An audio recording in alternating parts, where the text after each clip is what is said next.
శత్రు దుర్భేద్యమైనటువంటి కర్రెగుట్టల్లో supreme leader Maoist supreme leader Hidma టార్గెట్గా ఇప్పటికే పోలీసు భద్రతా బలగాలు అడవిని జల్లెడబడుతున్నాయి. సో పచ్చని అడవిలో కాల్పుల మూత కూడా వినిపిస్తుందంటూ గిరిజనుడు చెప్తున్నారు. సో ఈ కర్రెగుట్టల్లో జరుగుతున్నటువంటి ఆపరేషన్ కగార్ను మరి వెంటనే ఆపేయాలి, శాంతి చర్చలు జరపాలంటూ ఇప్పటికే గిరిజన సంఘాల నాయకులు, ప్రజా సంఘాల నాయకులు అయితే కోరుతున్నారు. ఇక దీనికి సంబంధించి కేంద్ర ప్రభుత్వం చేపడుతున్నటువంటి బలగాలు మోహరించి చేపడుతున్నటువంటి యొక్క ఆపరేషన్ కగార్ గురించి ప్రస్తుతం మనతో పాటు మాట్లాడడానికి సామాజిక కార్యకర్త జంపన్న గారు ఉన్నారు. నమస్కారం అండి. సో ఇప్పటికే చూసాము కర్రెగుట్టలో ఒక శత్రువు దృగ్భేద్యంగా చెప్తారు. సాయంత్రం 4 అయితే చిమ్మ చీకటి పడుతుంది. అక్కడ కనీసం అడుగు దూరంలో ఉన్నటువంటి వ్యక్తి కూడా కనిపించారని చెప్తారు. ఈ నేపథ్యంలో గిరిజనులు మాత్రం అక్కడ ఇబ్బందులు పడుతున్నటువంటి పరిస్థితి. దీన్ని ఎట్లా చూస్తారు? ఈ ఆపరేషన్ కావచ్చు, ఆపరేషన్ కగార్లో భాగంగా ఏదైతే కర్రెగుట్టను గత వారం రోజులుగా ప్రభుత్వ బలగాలు చుట్టుముట్టి జల్లెడబట్టి అక్కడ జరుపుతున్నటువంటి పెద్ద ఎత్తున మానన హననం ఏదైతుందో అది పౌర సమాజంగా మేము దాన్ని తప్పుగా భావిస్తాం.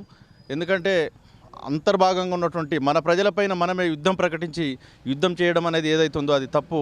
అది పూర్తిగా ఆదివాసుల నిర్మూలన కిందకే వస్తాయని చెప్పి మేము భావిస్తాం.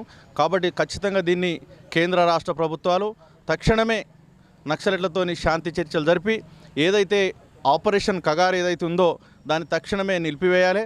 ఎందుకంటే శాంతి భద్రతలే ముఖ్యం అనుకున్నప్పుడు అనేక మార్గాలు ఉన్నాయి. చర్చల ద్వారా పరిష్కరించుకునే మార్గం కూడా ఒకటి ఉంది.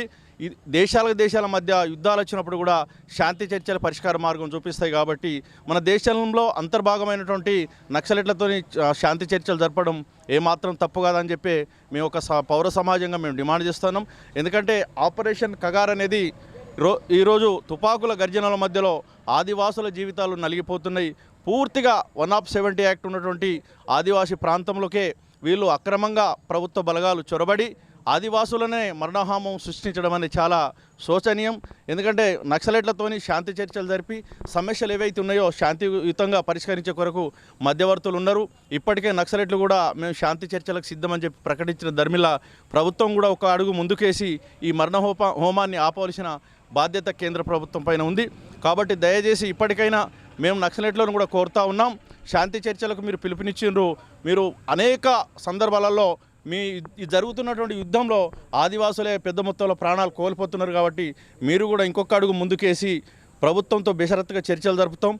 మేము పెట్టిన డిమాండ్లు మీరు పరిష్కరిస్తే మేము కూడా ఆయుధాలు వదిలేసి జనజీవన శ్రవంతిలో కలుస్తామని చెప్పి మీరు ఇంకొక అడుగు ముందుకేవలసిందిగా నేను కూడా విజ్ఞప్తి చేస్తున్నాను.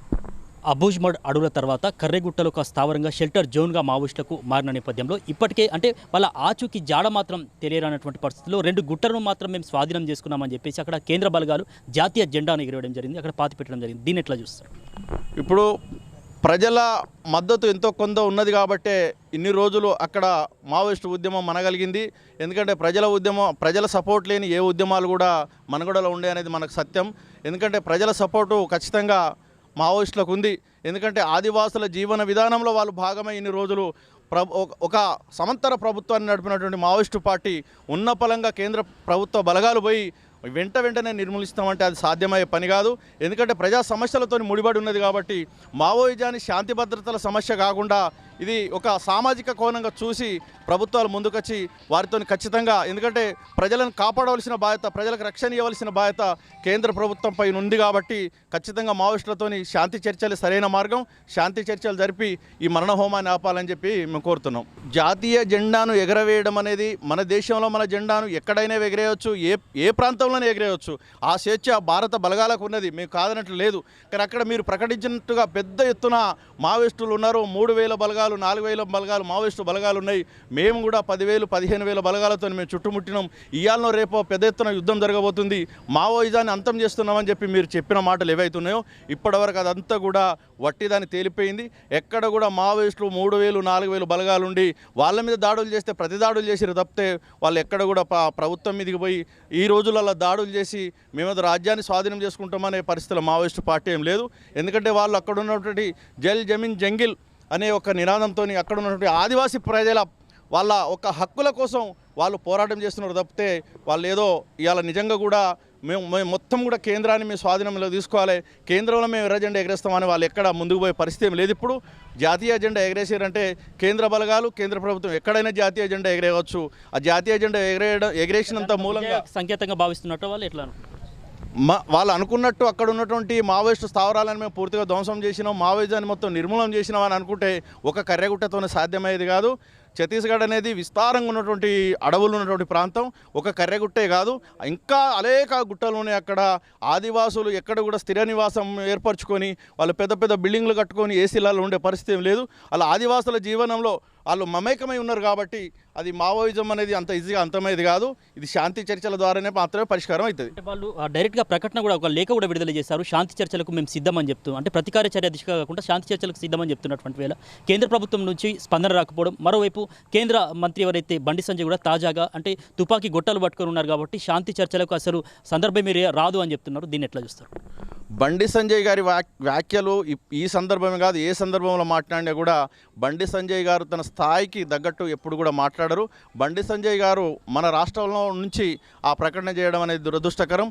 ఎందుకంటే బండి సంజయ్ కూడా తెలుగు వాడై ఉండి ఇక్కడ ఉన్నటువంటి సమస్యలన్నీ కూడా తెలిసి ఉండి కూడా ఇవాళ కేంద్ర మంత్రిగా ఉండి అట్లా మాట్లాడడం అనేది చాలా బాధాకరమైన విషయం. బండి సంజయ్ కూడా ఒక బాధ్యత తీసుకొని కేంద్ర ప్రభుత్వంలో ఆయన హోంశాఖ సహాయ మంత్రి ఉన్నాడు కాబట్టి కేంద్ర హోంశాఖ కేంద్ర హోంమంత్రిని మెప్పించి చర్చలకు ముందుకు తీసుకుపోయే విధంగా బండి సంజయ్ వ్యాఖ్యలు ఉండాలి తప్పితే నక్సలిజానే నిర్మూలిస్తామని మాట్లాడడం అనేది చాలా దురదృష్టకరం. సో ఇప్పటికే కేంద్ర ప్రభుత్వం కూడా 2026 అంటే 2026 వరకు నక్సల్స్ లేకుండా చేయాలనేటటువంటి లక్ష్యాన్ని పెట్టుకుంది. దీనిలో భాగంగా అసలు 14 రోజులైనా కూడా ఇప్పటివరకు అయితే జాడ కనిపిస్తలేదు. సో 2020 వరకు ఆ టార్గెట్ అనేది రీచ్ కావచ్చు అనుకుంటున్నారా, ఎట్లా అనుకుంటున్నారు? నక్సలిజాన్ని ఒక డేట్ పెట్టుకొని ఒక డేట్ ఫిక్స్ చేసుకొని అంతమొందించడం అనేది అది సాధ్యమయ్యే పని కాదు. ఇంతకుముందు నుంచి మనం చూస్తున్నాం అనేక రకాలుగా ఈ ఆపరేషన్ కగార్ అనేది ఇది మొదటిది కాదు, చివరిది కాదు. ఇంకా అనేక సార్లు అనేక పేర్లు పెట్టి ఆదివాసుల మీద యుద్ధం ప్రకటించినటువంటి కేంద్ర ప్రభుత్వాలు మనం చూస్తున్నాం.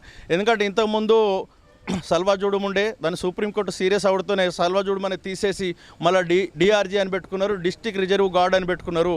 ఎందుకంటే వివిధ రకాల రూపాలలో పేరు మార్చుకుంటున్నాయి తప్పితే ఆపరేషన్ కగార్ అనేది కొత్తది కాదు, పాతది కూడా కాదు. నిరంతరం ఆదివాసులపైన ఆ ప్రాంతం పైన యుద్ధం జరుగుతూనే ఉన్నది. ఆ యుద్ధంలో భాగమే దీని కొత్త పేరు పెట్టి భయభ్రాంతులకు గురి చేసి ఆదివాసుల జీవన విధానాన్ని విచ్ఛిన్నం చేయడానికి తప్పితే ఇది పూర్తిగా నిర్మూలించేందుకు ఉపయోగపడుతుందంటే నేను అనుకోను. ఆపరేషన్ కగార్ పేరుతో కేంద్ర బలగాలు అక్కడ మోహరించడం, అదేవిధంగా కేంద్ర ప్రభుత్వం ఒకవైపు మావోయిస్టులపైన యుద్ధ వాతావరణాన్ని కల్పించడం అనేది ఇక్కడ ఎవరైతే గిరిజనకు సంబంధించినటువంటి అక్కడ ఉన్నటువంటి అడవి తల్లిని నమ్ముకున్నటువంటి వాళ్ళపైన కూడా ఈ యొక్క యుద్ధ వాతావరణం నెలకొంది కాబట్టి వాళ్ళు తీవ్రమైనటువంటి ఇబ్బందులు పడుతున్నారు. సో ఇప్పటికైనా మరి మావోయిస్టులు కూడా ఒక శాంతియుత వాతావరణంలో చర్చలు జరుపుతామని చెప్పేసి ఒక లేఖను కూడా బహిరంగంగా మరి చెప్తున్నటువంటి వేళ మరి కేంద్ర ప్రభుత్వం మాత్రం ఆ రకంగా ముందుకు రాకపోవడం అనేది బాధాకరం. ఖచ్చితంగా కేంద్ర ప్రభుత్వం కూడా చొరవ చూపి మరి శాంతి చర్చల ద్వారానే ఏదైనా సాధ్యమని చెప్పి కూడా ఇక్కడ సామాజిక కార్యకర్త జంపన్న గారు అయితే చెప్తున్నారు. వీడియో జర్నలిస్ట్ సత్యనారాయణతో భూపాలపల్లి నుంచి సమీర్, ఆర్బీ న్యూస్.